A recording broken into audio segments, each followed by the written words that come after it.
मैं doctor Mahendra Kumar Sharma, associate professor in EAFM, सेठ RL Sahariya government PG college काला डेरा, M.Com final EAFM, paper number 201, economic administration and policy.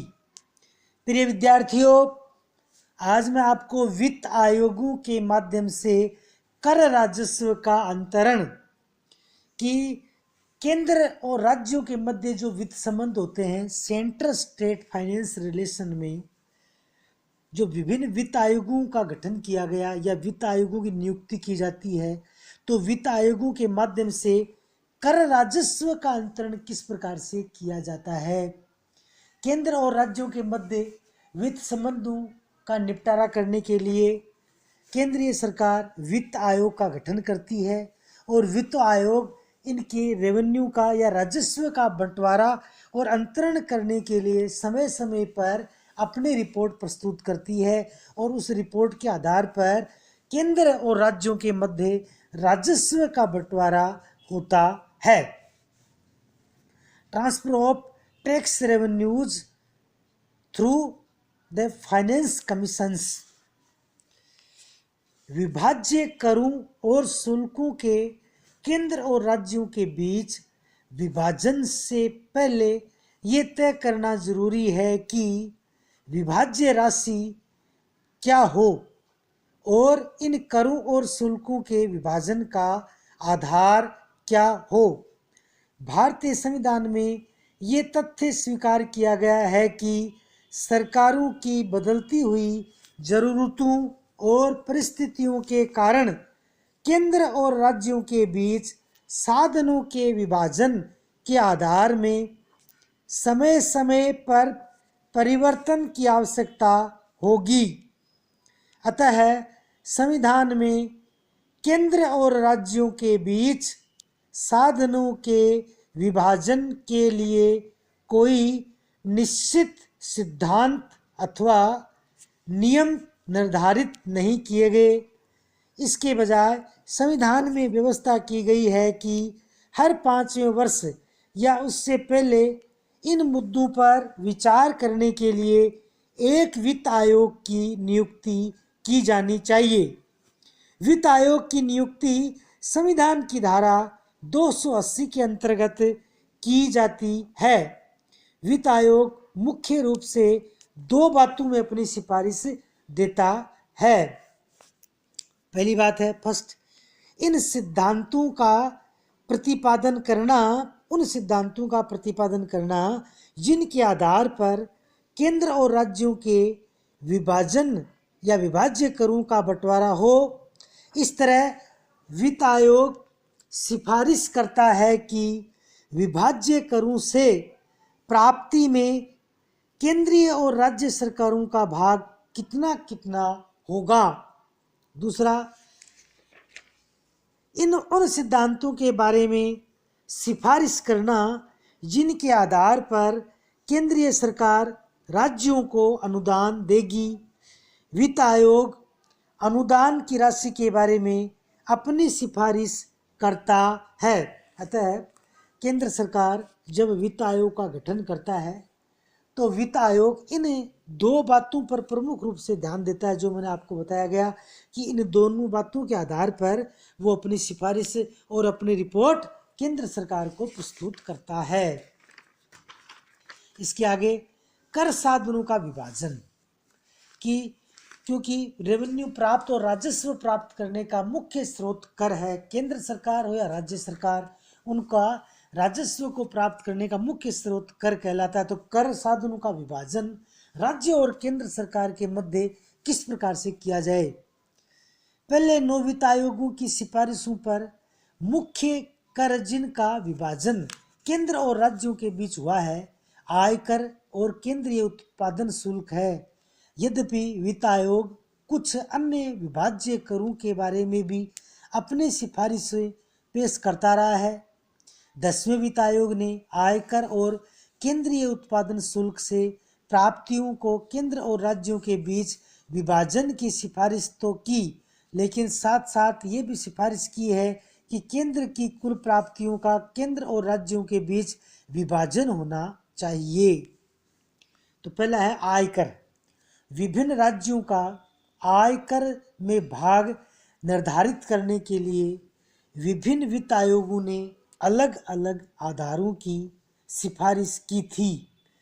पहले वित्त आयोग ने सिफारिश दी थी कि राज्यों के बीच आयकर की विभाजन राशि या विभाज्य राशि का 80% उनकी जनसंख्या के अनुपात में और 20% एक कर एक ऋण अनुपात में बांटा जाना चाहिए।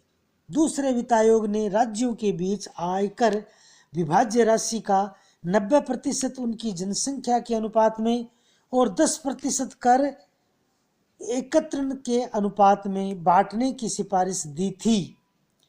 तीसरे और चौथे वित्त आयोग ने इस संबंध में पहले वित्त आयोग द्वारा प्रस्तावित फार्मूले को ही अपनाया, लेकिन पांचवें, छठे और सातवें वित्त आयोग ने दूसरे वित्त आयोग द्वारा प्रस्तावित फार्मूले को अपनाने का सुझाव दिया।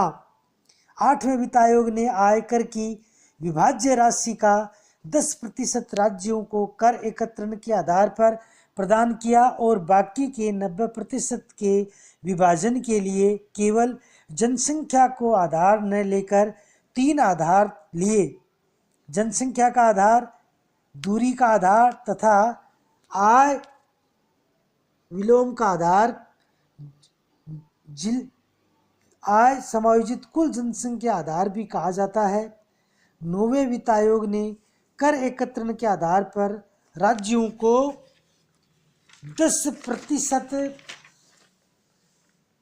हिस्सा प्रदान किया, परंतु बाकी 30% का आवंटन करने के लिए 8वें आयोग द्वारा 3 आधारों के अलावा अपनी पहली रिपोर्ट में गरीबों के सूचकांक और दूसरी रिपोर्ट में पिछड़ेपन के सूचकांक को भी शामिल किया गया। अतः आयकर केंद्र सरकार का आय का मुख्य स्रोत है। आयकर को केंद्र सरकार ही वसूलती है, वो ही एकत्रण करती है और फिर राज्यों में बांटने का कार्य ही केंद्र सरकार करती है। केंद्रीय उत्पाद शुल्क। सेकंड है केंद्रीय उत्पाद शुल्क। केंद्रीय उत्पादन शुल्क को के केंद्र और राज्य सरकारों के बीच विभाजन अनुबंध है। पहले वित्त आयोग ने केवल 3 वस्तुओं पर उत्पादन शुल्क के केंद्र और राज्यों के बीच विभाजन की सिफारिश की थी। आयोग का सुझाव था कि इन उत्पादन शुल्कों से शुद्ध प्राप्ति का 40% राज्यों में उनकी जनसंख्या के अनुपात में बांटा जाना चाहिए। दूसरे वित्त आयोग ने वस्तुएं जिन पर लगा उत्पादन शुल्क बांटा जाना था उसे बढ़ाकर 8 कर दी, लेकिन उत्पादन शुल्क की शुद्ध प्राप्ति में राज्यों का भाग 40% से घटाकर 25% कर दिया गया। तीसरे वित्त आयोग ने एक और उत्पादन शुल्क के विभाजन की दृष्टि से वस्तुओं की संख्या 35 कर दी और दूसरी ओर राज्यों का भाग विभाज्य उत्पादन शुल्क की शुद्ध प्राप्ति में 25% से कम करके 20% कर दिया। चौथे वित्त आयोग ने सभी वस्तुओं पर केंद्रीय उत्पादन शुल्क विभाज्य श्रेणी में रख दिया। और थर्ड है अतिरिक्त उत्पादन शुल्क।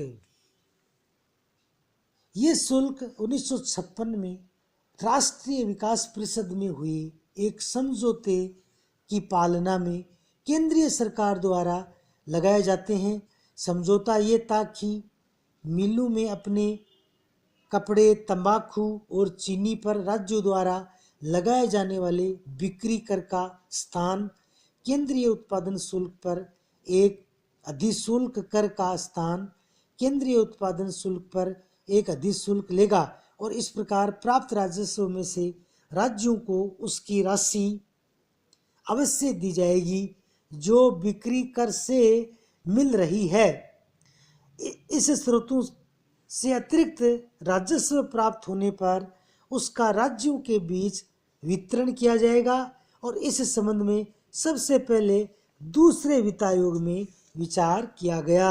अतः इस प्रकार से अतिरिक्त उत्पादन शुल्क है वो भी केंद्र सरकार के द्वारा तय किया गया और 1956 की राष्ट्रीय विकास परिषद की बैठक में ये तय किया गया था। तो इस प्रकार से केंद्र और राज्य के मध्य कि भी राजस्व का बंटवारा किस प्रकार से हो, तो विभिन्न वित्त आयोगों के माध्यम से कर राजस्व के अंतरण पर प्रकाश डाला गया। धन्यवाद।